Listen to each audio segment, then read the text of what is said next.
Dan pemirsa, sidang kasus Ratna Sarumpait dilakukan hari ini di Pengadilan Negeri Jakarta Selatan, pemirsa, dan kita akan simak pernyataan dari Amin Rais dalam sidang tersebut. Mula zaman tahun 98-an ya, pernah bertemu di sebuah diskusi orang-orang muda waktu itu. Ya, saya nggak lupa, saya ketemu pertama kali di sebuah seminar di Jakarta. Tidak lupa juga tempatnya di mana. Sudah cukup lama ya? Sudah cukup lama? Sudah lama sekali. Ya. Saya ingatkan kepada para pengunjung sidang dan yang hadir di ruangan ini ya, untuk mensilenkan di sini dan dia duduk supaya agak yang mulia, supaya Oktober pagi tahun lalu saya membuka detik.com ya. Kemudian di situ ada berita tentang Ratna Sarumpait dianiaya. Nah, kemudian pada waktu itu juga saya lihat di YouTube ya, kelihatan Bu Ratna Sarumpait, keadaan wajahnya memang seperti kena penganiayaan berat. Nah, kemudian saya menghubungi teman-teman Gerindra, langsung mau bicara dengan Pak Prabowo, apakah sudah tahu bahwa salah satu tim pemenangan Pilpres, yaitu Mbak Ratna Sarumpait itu dianiaya, gitu, sesuai dengan cerita detik itu. Ya. Nah, kemudian saya diberitahu bahwa Pak Prabowo sudah mengetahui dan akan menjenguk Ratna Sarumpait jam 14.30 di Nusantara Polo Club. Nah, kemudian saya berangkat sendiri dengan asisten lewat jalan-jalan kampung itu supaya lebih cepat. Kemudian tiba di Nusantara Polo Club kira-kira jam 15 menjelang asar. Nah, kemudian disitulah saya bertemu dengan Ratna Sarumpait yang datang lebih dahulu, yang keadaannya memang seperti tertekan, kemudian mengatakan untuk bicara itu tidak bisa lancar karena ada gangguan di rahang. Dan saya mengatakan, Mbak sudah, gak usah bicara, tenang saja. Kemudian setelah itu Pak Prabowo datang, ya, sesuai dengan yang saya sampaikan waktu di PAP itu, saya kira sesuai seingat saya. Ya.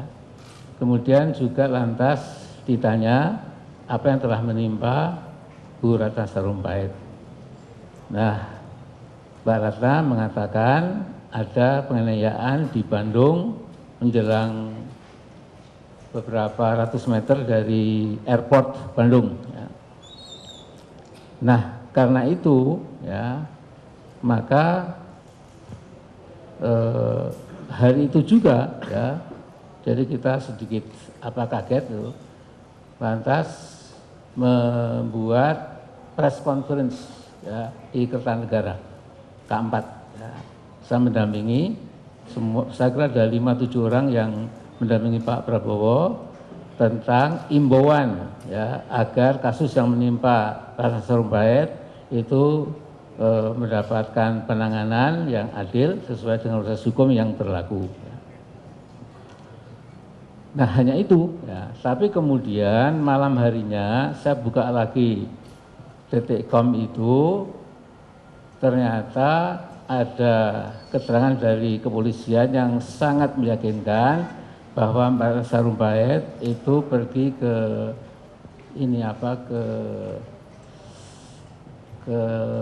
klinik perawatan wajah, seperti kira-kira saya tidak lupa namanya. Ya. Nah, kemudian waktu itu pagi-pagi mendengar membaca seperti itu, saya langsung pergi ke Hambalang. Saya Pak Prabowo, ternyata Mbak Ratna Sarumpait menurut kepolisian buktinya cukup telak, itu tidak dianiaya, tapi pergi ke klinik kesehatan kecantikan itu. Nah kemudian sebentar. Kemudian pagi hari itu, yaitu saya ke tempat Pak Prabowo. Kemudian sekarang di mana Mbak Sarumpait? Di rumahnya. Nah kemudian waktu itu Ustaz Sambo, saya minta Ustaz Sambo, Anda pergi ke sana, ya, menjenguk dalam keadaan seperti apa Bu Ratna Sarumpait itu, dan juga ada satu orang lagi namanya Nani Diang, ya, itu juga ke sana berdua. Saya pergi di sana lebih tahu mungkin nanti Mbak Ratna Sarumpait itu, tapi yang jelas beliau waktu itu mengatakan setelah minta maaf. Ya. Jadi raison d'être kejadian ini yang cepat sekali ini, memang saya lantas memahaminya sulit. Ya. What's really going on? Sesungguhnya bagaimana yang terjadi? Ya. Nah kemudian setelah itu memang kami mendoakan supaya Bu Ratna Sarumpait karena musibah ini tetap mendapatkan proses hukum yang adil gitu, dan bisa keluar dari musibah ini secara sebaik-baiknya. Jadi saya kira itu yang saya ketahui, dan secara pendek itu yang saya sampaikan di sini. Oke, itu tadi tanggal 2 ya? Ya. Saksi membuka Detikcom itu posisi di mana? Di rumah. Di rumah di Ya. Jogja apa? Rumah Jakarta sini. Oh, di Ya. rumah di Jakarta sini.